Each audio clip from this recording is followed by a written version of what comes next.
నమస్తే గురుగారు. శ్రీమాత్రే నమః. శ్రీమాత్రే నమః. గురుగారు, మనిషి జీవితంలో నవగ్రహాలు చాలా crucial role, important role play చేస్తూ ఉంటాయి అని అంటారు.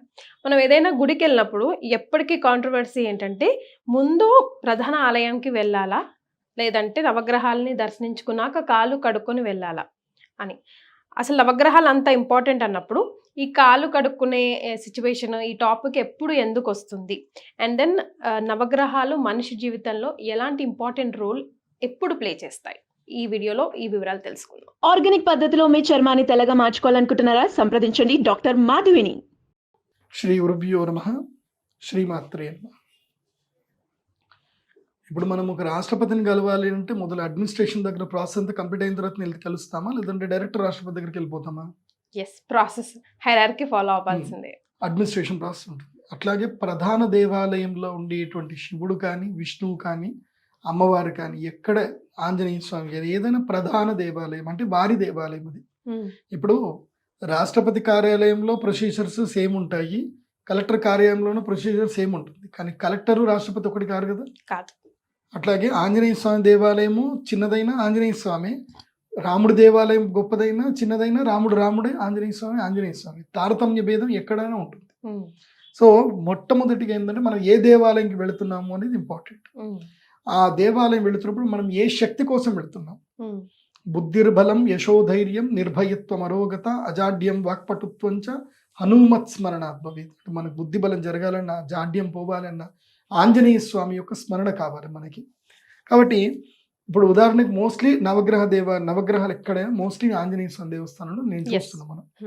కాబట్టి ఆంజనేయ స్వామి దేవస్థానానికి వెళ్ళేటప్పుడు నవగ్రహాల ప్రదక్షిణ చేయాలి. మోస్ట్లీ శనివారం వచ్చిందంటే అందరు నవగ్రహ ప్రదక్షిణలు స్టార్ట్ అవుతాయి, తిరుగుతానే ఉంటారు అందరు నవగ్రహ ప్రదక్షిణ. ఫస్ట్ ఒకటి గుర్తుపెట్టుకోండి, ప్రదక్షిణ వల్ల కలిగే లాభం ఏంటో గుర్తుపెట్టుకోండి. మొదలు ప్రదక్షిణం వల్ల ఏం జరుగుతుందంటే మన ఆరా ప్యూర్ అవుతుంది. మనము ఆ నవగ్రహాలు ప్రతిష్టాపన చేసేటప్పుడే నవగ్రహ యంత్రాలు పెడతారు. పెట్టి ఆ నవగ్రహాల చుట్టూ మనకు ప్రదక్షిణ చేయడం అని చెప్పడం అంటే ఏంటంటే ఆ నవగ్రహ ఆరా ఏదైతుందో ఆరా మనల్ని ప్యూర్ చేయడం. ప్రతి ఒక్కరు కూడా కర్మ అనేటువంటి ఆరా ద్వారా ఉంటారు. ఈ నవగ్రహాలు ఎవరు అంటే అడ్మినిస్ట్రేషన్స్, కంప్లీట్గా అడ్మినిస్ట్రేషన్. నువ్వు ఎవరు అనేది చెప్పేది నీ జాతకం. నీ జాతకం అంటే అర్థం ఏంటిది? ఈ జాతకంలో ఆ 12 గళ్ళల్లో ఉండే నవగ్రహాలే. ఆ నవగ్రహాలను బట్టి నువ్వెవరో నాకు తెలుస్తుంది జ్యోతిష్యం. నువ్వు అంటే ఎవరు? ఈ శరీరం కాదు. నీ సోల్ ఏంటి? నీ ఆత్మ ఏమిటి? నీ సోల్ ఎక్కడి నుంచి వచ్చింది? ఎంత కర్మను తీసుకొని వచ్చింది? గుడ్ కర్మలు తీసుకొచ్చిందా, బ్యాడ్ కర్మస్ తీసుకొచ్చిందా? నువ్వు ఏ కర్మలు చెయ్యాలి? నువ్వు ఎలా ఉంటావు? నువ్వు సుఖజీవియా, భోగజీవియా, రోగజీవియా, యోగజీవియా, కష్టజీవియా, నష్టజీవియా, రుణజీవియా అనేది నీ జీవితం మొత్తం చెప్పేది నీ నవగ్రహాలే. కాబట్టి మన జీవితాన్ని నిర్దేశింపచేస్తున్నది ఈ నవగ్రహాలు. కాబట్టి ఆ నవగ్రహాలని వెళ్ళి మనము ప్రాధేయపడ్డం ఒకటే, అంటే మనము శరణాగతి వెళ్ళడం, ఆ నవగ్రహాలకి శరణాగతి వెళ్ళడం. నేను తెలుసో తెలియకో ఎన్నో కర్మలు చేసి ఉంటాను. ఈ జన్మలో నాకు కర్మల గురించి నాకు తెలియదు, కానీ ఆ కర్మ విపాకాన్ని నాకు అందించేటప్పుడు నేను మీ దాసుని అని నన్ను గుర్తించండి. నన్ను ఏం చేయండి అంటే, నేను మీకు ప్రదక్షిణ ఎందుకు చేస్తున్నాను అంటే ఆ కర్మ విపాకం నుంచి నన్ను తీసి నన్ను మోక్ష మార్గం వైపు వెయ్యండి అని మనము చెప్పుకోవడమే ప్రదక్షిణ చేయడం యొక్క ముఖ్య ఉద్దేశం. ఆ ప్రదక్షిణ చేయడం వల్ల కోట్లు వస్తాయనో, లాభాలు కలుగుతాయనో నేను ఎప్పుడూ చెప్పలేదు, చెప్పను కూడా. ఎప్పుడైనా ఒకటి గుర్తుపెట్టుకోండి, నిజ జీవితంలో మనకి ఐశ్వర్యం అంటే ఏంటంటే మనం కర్మ నుంచి దూరం చేసుకుని భగవంతుడికి మనం దగ్గర అవ్వడమే నిజమైన ఐశ్వర్యం. మనం ఎంత కోటీశ్వరుడైన, ఎందుకోసం అంటే నేను ఎంతో మందిని చూస్తాను, కోట్ల ఆస్తి ఉంటుంది, వచ్చి ఏడుస్తారు, నా రూమ్లో వచ్చి కూర్చొని ఏడుస్తారు. ఏముంది అని అంటే అది జరగట్లేదు, ఇది జరగట్లేదు, వాడెత్తుకపోయాడు, వీడు మోసం చేశాడు, అది మోసం చేశాడు. ఒక సర్టన్ టైంకి వచ్చేసరికి, అంటే 0 టైం వచ్చే ముందు కరెక్ట్గా భగవంతుడు ఒక 10 seconds టైం ఇస్తాడు, లైఫ్ అంతా కనిపిస్తుంది. ఏముంటుంది అప్పుడు? ఏముంటుంది అంటే 0 ఉంటుంది, ఇంకేముంటుంది అక్కడ. సో మళ్ళీ కర్మ అంటు పెట్టుకొని పోవడమే. సో భగవంతుడి దగ్గరికి వెళ్ళేటప్పుడు ఐశ్వర్యం అంటే అర్థం ఏంటంటే బుద్ధి, బలం, యశో, ధైర్యం, నిర్భయత్వం, అరోగత, అజాడ్యం, వాక్పటుత్వం. ఈ 8 కలిపితేనే అష్టైశ్వర్యం. ఈ అష్టైశ్వర్యాలు మీకు రావాలంటే మంచి బుద్ధి రావాలి, మంచి బలం రావాలి, యశస్సు అంటే మంచి కీర్తి రావాలి, ధైర్యం, మంచి ధైర్య సాహసాలు మీకు చేసే శక్తి మీకు భగవంతుడు ఇవ్వాలి, నిర్భయత్వం, భయం అనేది ఉండకూడదు, అరోగత అని అంటే ఆ రోగాల నుండి రాకూడదు, అజాడ్యం అంటే ఎక్కడ కూడా ఇట్లాగే ఉండిపోకూడదు, స్టాగ్నెంట్ ఉండకూడదు. వాక్పటుత్వం, చక్కని వాక్పటుత్వం రావాలి. ఈ 8 గుణాలు రావాలని భగవంతుడికి మనం ప్రార్థన చేయాలి.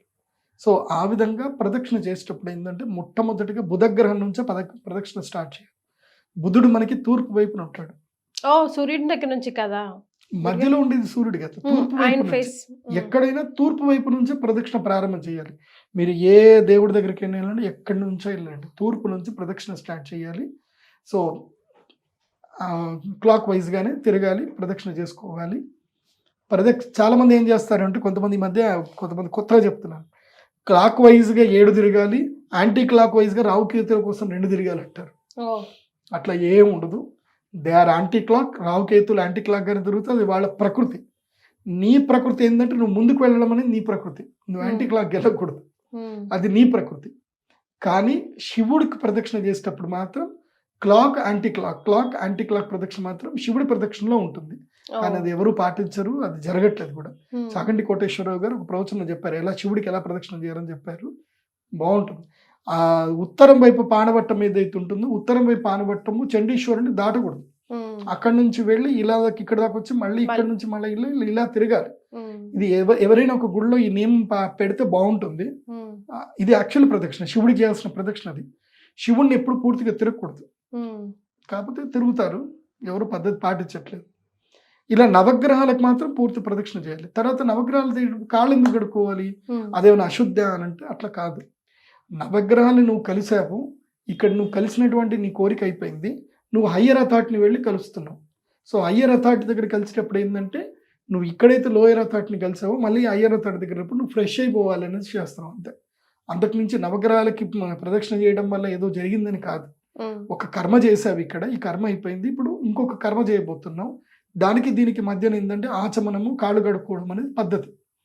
ఏదైనా సరే ఒక కర్మ కంప్లీట్ అయిన తర్వాత ఇంకోటి చేసేటప్పుడు ఆచమనం చేయాలి. ఇప్పుడు మేము సంధ్యావందనం చేసేటప్పుడు కూడా అర్ఘ్యం అయిపోగానే మళ్ళీ జపానికి వెళ్ళేటప్పుడు మళ్ళీ ఆచమనం చేస్తాము. సో ఆచమనం ఎందుకోసం అంటే నెక్స్ట్ మళ్ళీ దానికి మళ్ళీ విష్ణు స్మరణ చేసుకుంటూ పోవడం అనమాట.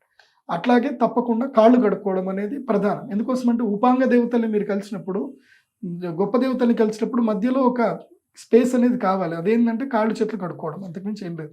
అంటే గురుగారు ఇప్పుడు ఒకే గుళ్ళో అన్ని శివాలయం ఉంటుంది, సాయిబాబా, గణేశుడు అన్ని ఉంటాయి.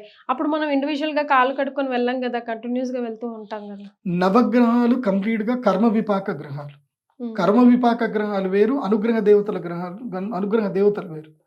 దేవతల అనుగ్రహాన్ని మాత్రమే ఇస్తారు, అంటే ఆశీర్వాదాన్ని మాత్రం ఇస్తారు. నవగ్రహాలు అట్లా కాదు, మన కర్మలన్నింటినీ ఇస్తాయి, సత్కర్మలు దుష్కర్మలు అన్నీ ఇస్తాయి. కాబట్టి ఈ కర్మ విపాకం ఇక్కడ ఉంది కాబట్టి కర్మను మనం ఇక్కడ త్యజించెళ్ళాలి కాబట్టి కర్మ విపాక గ్రహాలకు ప్రదక్షిణ చేస్తాం. కాబట్టి తర్వాత కాళ్ళు చేతులు కడుక్కొని కూర్చొని విష్ణునామస్మరణ, విష్ణువు విష్ణువు విష్ణువు అని 3 సార్లు అనుకొని తర్వాత ప్రధాన దేవాలయం లోపలికి వెళ్ళాలి. ఇలా అన్ని దేవాలయాలు కలిసిన చోట ఏం జరుగుతుంది అని అంటే మీ మనస్సు మొత్తం చంచలమైపోతుంది. నాకు తెలిసి అది కరెక్ట్ కూడా కాదు. మీరు ఏ శక్తి కావాలో ఆ శక్తికి సంబంధించిన దేవుడు అంటే, దేవాలయం అంటే ఇప్పుడు తంజావూరులో ఒక టెంపుల్ ఉంది, పెద్ద టెంపుల్ ఉంది. ఆ టెంపుల్ కనుక చూస్తే ఆయనకి పని పాట లేక అంత పెద్ద శివుని పెట్టి అంత పెద్ద గుడి ఎందుకు కట్టాలి, చిన్న గిట్ల పెట్టేసి చిన్న శివుని పెడితే అయిపోతుండే కదా. దేవాలయానికి ఒక నియమం ఉంది, అది ప్రాకార లక్షణము అని ఒకటి ఉంటుంది. ఈ మధ్య ఎవరు పడితే వాళ్ళు ఇష్టం వచ్చినట్టు కట్టేసుకుంటున్నారు. సరే, అది కూడా ఒక విధంగా మంచిది అనుకోండి, చేయండి. కానీ మనం ఏ దేవత దగ్గరికి వెళుతున్నామో మనకి ఏ శక్తి కావాలి, దేవత దగ్గరికి దేవాలయానికి వెళ్ళడానికి గల ప్రధాన కారణం ఏంటంటే, ఒకటి మనం కర్మని ఓవర్కమ్ చేయాలి, రెండవది మనకి ఏ శక్తి అయితే మనకు తగ్గిపోతుందో ఆ శక్తిని మనము భగవంతుడి నుంచి అనుగ్రహంగా పొందాలి. దానికోసం మనం దేవాలయం వెళ్ళాలి. నేను ఆల్రెడీ దేవాలయం సంబంధించిన ఎలా వెళ్ళాలని ఒక వీడియో చేశాను, దేవాలయంలో అసలు ఏం చేయాలనేది కూడా ఒక వీడియో చేస్తాను. అది ఉంటే చూడండి, లేదంటే మళ్ళీ చెప్తాను, అది కూడా మళ్ళీ వినండి. దేవాలయం వెళ్ళినప్పుడు మీరు చేయాల్సిన ప్రధానమైన పని ఏంటంటే భగవంతుడికి నవగ్రహాలకు ప్రదక్షిణ చేయడము, కాళ్ళు చేతులు కడుక్కోవడము, ప్రధాన దేవాలయానికి వెళ్ళడము, తీర్థ ప్రసాదాలు తీసుకోవడం, ఆరతి తీసుకోవడం, ప్రదక్షిణ చేయడం. ఇదంతా 50%. ఆ తర్వాత చేయాల్సిన 50% ఏంటంటే అక్కడ కనీసం ఒక 10 నిమిషాలు కూర్చొని ఉచ్ఛ్వాస నిశ్వాస స్థితిగతుల్ని అనుసరిస్తూ ధ్యానము చేసుకోవడం, ఆ భగవంతుడితో మమేకమయ్యి మీ మనస్సుతో ఆ భగవంతుడిని మీరు తిలకించడం, మనోనేత్రంతో భగవంతుడిని మీరు దర్శించుకోవడం, ఆ భగవంతుడితో మీరు సంభాషించడం. ఇది చాలా ప్రధానమైనటువంటిది. అక్కడ శక్తిని మీరు ఎంత స్వీకరించినా మీ మనస్సులో ఉన్నటువంటి వ్యధ బాధ మీరు భగవంతుడు చెప్పుకోలేకపోతే ఎట్లా? చెప్తేనే కదా మీకు స్వాత్మావలోకనం అవుతుంది.